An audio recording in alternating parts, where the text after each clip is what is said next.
नमस्कार, अपना उत्तराखंड देख रहे हैं आप सभी। आपके साथ मैं हूं जीनत सिद्दीकी। शुरुआत खबरों की करेंगे और सबसे पहले बात करेंगे यूक्रेन संकट की, जिसका असर उत्तराखंड पर भी पड़ रहा है। उत्तराखंड के देहरादून, उत्तरकाशी, चमोली, टिहरी, नैनीताल, पौड़ी के कई छात्र यूक्रेन में फंसे हुए हैं। परिवार वालों ने सरकार से मदद की गुहार लगाई है। सीएम धामी ने ऐसे सभी परिवारों को मदद का भरोसा दिया है और राज्य सरकार ने सभी डीएम, एसपी को लेटर जारी कर यूक्रेन में फंसे उत्तराखंड के जो स्टूडेंट्स हैं उनकी जानकारी जुटाने के निर्देश दिए हैं। उन्होंने बाकायदा टोल फ्री नंबर 112 भी जारी किया है।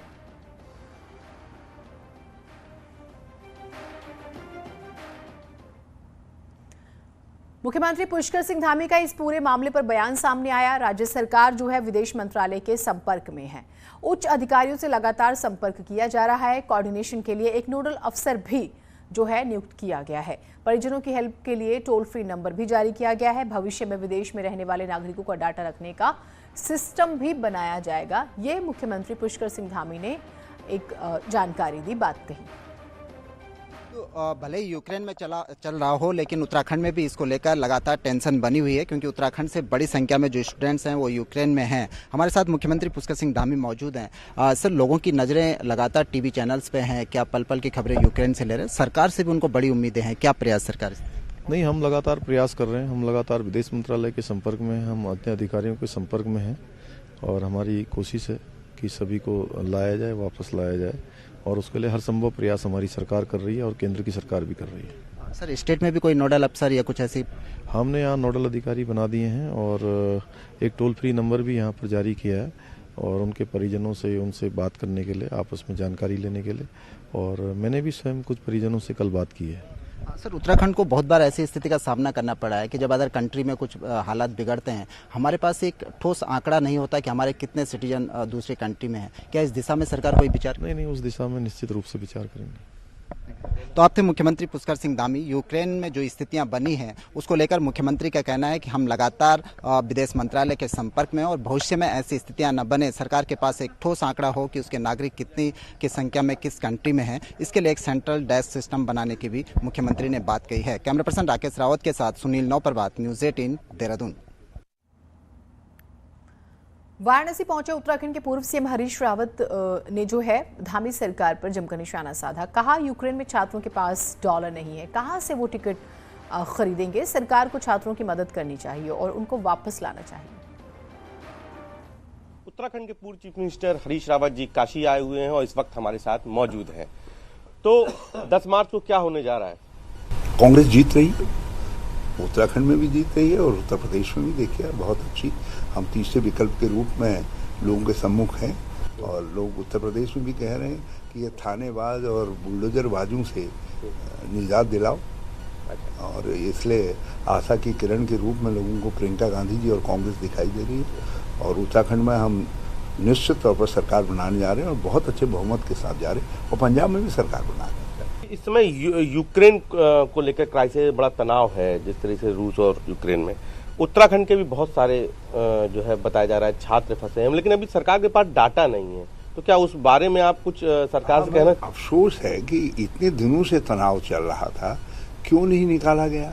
आज डॉलर नहीं है उनके पास, कहीं से कोई उपलब्ध नहीं करवा पा रहे हैं, कहीं बाहर निकलने का सवाल नहीं पैदा होता जब तक उनके पास डॉलर्स ना हो। तो टिकट ही कहाँ से कहीं निकलने का खरीदे? तो बहुत बुरी हालत में है। उत्तराखंड के भी हैं, देश के भी हैं, हम सबके लिए चिंतित हैं। और मैं समझता हूं कि यूक्रेन जो है विदेश मंत्रालय के अपने नागरिकों की सुरक्षा का जो कर्तव्य है, उस कर्तव्य में जो है पंक्चर के तौर पर है। और जो कुछ यूक्रेन में जिस तरीके से हमारे नागरिक जो है एक अजीब उसमें फंसे हुए हैं, उससे सब लोग चिंतित हैं। और कौशाम्बी के सिराथू से आइए डिम्पल यादव को सुनते हैं। मेरा मानना है कि सिराथू की जनता अपनी बहू को मौका देने वाली है, और ये बहू जो एक परिवार है, जिनका जो जानती है परिवार कैसे चलाना है और जो समझती है परिवार का दुख दर्द, वह ये जिम्मेदारी लेने को तैयार है और आप सबकी जिम्मेदारी लेने को तैयार है। और मुझे पूरा भरोसा है कि पल्लवी जी जो पढ़ी लिखी हैं, जमीन से जुड़ी हैं, सिराथू के सम्मान के लिए जमीन पर तो बैठ जाएंगी, लेकिन अपने आत्मसम्मान को कायम रखेंगी और कभी भी स्टूल पे नहीं बैठेंगी। पल्लवी जी ही सिराथू को पल्लवित करने का काम करेंगी और जया जी जन घोष करने आज यहाँ पे आई है और मुझे पूरा भरोसा है कि सिराथू की जनता साइकिल का बटन दबा के इतने वोट देंगे कि मंत्री जी भी शर्मिंदा हो जाएंगे। होंगे कि नहीं होंगे? गुंडागर्दी की बात करते हैं समाजवादियों के लिए ये लोग कि नहीं करते? बताइए मंत्री जी पे कौन कौन से मुकदमे लगे हैं? ऐसी सरकार देखी है जिसने ऐसे मुख्यमंत्री जिसने अपने ही मुकदमे हटाए हो और उप मुख्यमंत्री जिन्होंने अपने ही मुकदमे हटाए हो? ऐसे कहीं पे हुआ है किसी भी प्रदेश में जहां पे ऐसी संगीन धाराएं लगी है और वो मुख्यमंत्री बनने के बाद, उप मंत्री बनने के बाद अपने ही धाराएं और अपने ही मुकदमे हटाए हो? तो जो लोग दूसरों पे इल्जाम लगाते हैं वो पहले अपने गिरेबान में झांक के देख ले कि उनके क्या हाल है।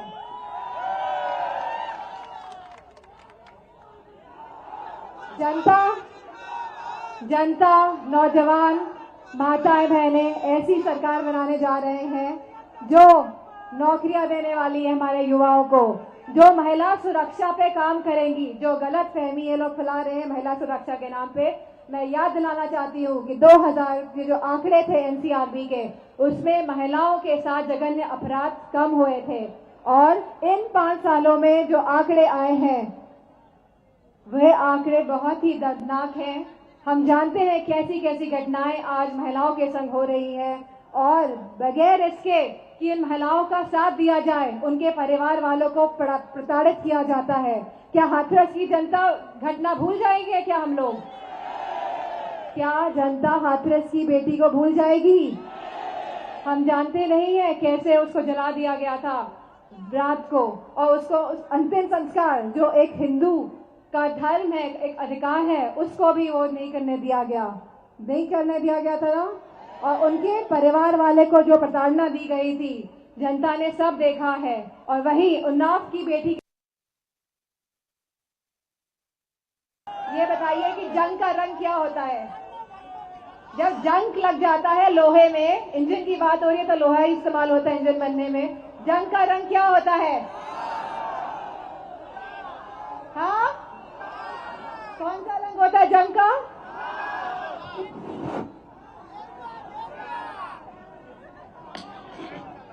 मुझे लगता है जिस रंग के हमारे मौजूदा मुख्यमंत्री कपड़े पहनते हैं उसी रंग का होता है। तो ऐसे जंग वाले इंजन को हटाने का समय आ गया है और यूपी को वापस पटरी में लाने का समय आ गया है। देहरादून के लाडपुर की नमिता धीमान भी यूक्रेन में एमबीबीएस की सेकेंड ईयर की स्टूडेंट हैं जो इस वक्त यूक्रेन में फंसी हुई हैं। नमिता के परिजन उनसे लगातार संपर्क कर रहे हैं, साथ ही केंद्र सरकार से भी आग्रह कर रहे हैं कि उनके बच्चों को सुरक्षित वापस देश में लाया जाए। वहीं नमिता धीमान से वीडियो कॉल के जरिए हमारे सहयोगी ने भी बात की। वहीं बातचीत के दौरान नमिता धीमान ने साफ कहा है कि वो भी वहां ठीक हैं, लेकिन उन्हें स्थिति को देखकर थोड़ा डर भी लग रहा है और वो जल्द से जल्द अपने देश वापस आना चाहती हैं। उधर नैनीताल के प्रेम सिंह बिष्ट की बेटी प्रेरणा बिष्ट इवानो शहर में है। वहीं कुर्मांचल बैंक विवेक जोशी की बेटी आयुषी जोशी यूक्रेन के खार्किव विश्वविद्यालय में मेडिकल की पढ़ाई कर रही हैं। बेटी सुबह 5:20 में बात जरूर हुई, कह रही मम्मी घबराना मत, जब तक सारे सुरक्षित न आ जाए बच्चे हिम्मत कैसे है, आप समझ नहीं पाओगे इस बात को। मैं थोड़ा सा तो ये कहना चाहता हूँ कि ये भी देश का दुर्भाग्य है कि जहाँ सबसे कम डॉक्टर हों वहाँ हमने मेडिकल की शिक्षा इतनी महंगी कर दी है कि लोग अच्छे मेरिट वाले बच्चे गवर्नमेंट कॉलेज में दाखिला नहीं पा रहे हैं। ये देश, हमारे नीति नेताओं को इस पर भी विचार करना चाहिए, क्यों लोग बाहर जा रहे हैं। ये गंभीर सवाल है। खैर, यूक्रेन और रूस के बीच चल रहे युद्ध के हालात को देखते हुए उत्तराखंड के भी कई लोग यूक्रेन में फंसे हुए हैं। टिहरी जिले के बौराड़ी निवासी पारस रौतेला भी यूक्रेन में फंसे हुए हैं, जो एमबीबीएस की पढ़ाई करने दिसंबर 2021 में गए थे और कीव के मेडिकल हॉस्टल में हैं। यूनिवर्सिटी में MBBS फर्स्ट ईयर में है। बस अब सरकार से यही विनती है कि हमारे बच्चों को बस सकुशल घर वापस ले आए। यही हमारी भारत सरकार से विनती है और सारे बच्चों को सबको सकुशल घर वापस लेकर आए। अच्छा, बेटे से बातचीत हुई आपकी? जी, बेटे से बातचीत हुई है। वो कह रहा है, वैसे तो कह रहा है कि यहाँ पर सब कुछ ठीक ठाक है, सब ठीक चल रहा है, अभी कुछ मतलब ऐसी दिक्कत नहीं है। बच्चे फिर भी बच्चे डरे हुए हैं। बच्चे डरे हुए हैं और डर लाजमी भी है। यूक्रेन में फंसे लक्सर के छात्र को लेकर उसका परिवार भी फिक्रमंद है। लक्सर का आशुतोष शर्मा यूक्रेन में MBBS की पढ़ाई कर रहा है और रूस के हमले के बाद आशुतोष यूक्रेन में फंसा हुआ है।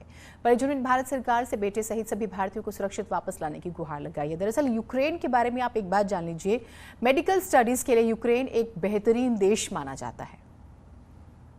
फिलहाल घर का माहौल तो बहुत ही खराब है, सब लोग सभी चिंतित हैं, सारे रिश्तेदार चिंतित हैं और उसे वापस लाने के जो जितने भी प्रयास थे लगभग स्थिल हो गए। क्योंकि पहले अप्लाई किया ऑनलाइन, तो ऑनलाइन अप्लाई का तो कोई जवाब आया नहीं वहाँ से। अभी इंडियन गवर्नमेंट क्या फैसला मिलेगी इसका तो कुछ पता नहीं, लेकिन चिंता बहुत ज़्यादा है।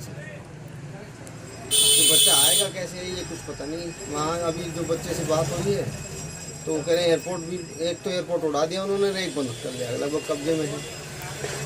और वहाँ की जो पब्लिक ट्रांसपोर्टेशन है लगभग सब बंद हो गई। प्राइवेट व्हीकल का वहाँ बच्चे को कहाँ से किसके पास आएगा? तो बच्चे कमरे में कैद हैं, खाना पानी भी शायद मेरे ख्याल में हफ्ते भर का ही होगा मैक्सिमम, इतना कहाँ रख पाएंगे बच्चे। और वहाँ की गवर्नमेंट क्या स्टेप लेती है वो तो बात की बात है, लेकिन अभी फिलहाल बहुत ज़्यादा चिंता। रुड़की और मंगलौर क्षेत्र के भी 6 छात्र यूक्रेन में फंसे हुए हैं। मंगलौर निवासी छात्र अरीब अंसारी पिछले 5 साल से यूक्रेन में पढ़ाई कर रहे हैं। इसके साथ ही मंगलौर के मोहम्मद रहीम भी अपने भारतीय दोस्तों के साथ हॉस्टल के कमरे में ही कैद हैं। तो यूक्रेन में चल रहे युद्ध के बीच टेंशन उत्तराखंड में बढ़ी हुई है। देहरादून के भी कई स्टूडेंट्स यूक्रेन में अलग अलग जगहों पर पढ़ाई कर रहे हैं। ऐसे में उनके पेरेंट्स और रिश्तेदार परेशान हैं। रुद्रपुर के भी चार छात्र जो हैं, जिनका नाम जावेद, चंदन, अर्श मलिक और ओसामा है, ये भी फंसे हुए हैं। परिवार वाले लगातार गुहार कर रहे हैं सरकार से कि बच्चों को सकुशल वापस लाया जाए। रुड़की की भरत कॉलोनी में रहने वाले छात्र विवेक राठौर भी यूक्रेन में फंसे हुए हैं। सभी के परिवार वाले परेशान हैं।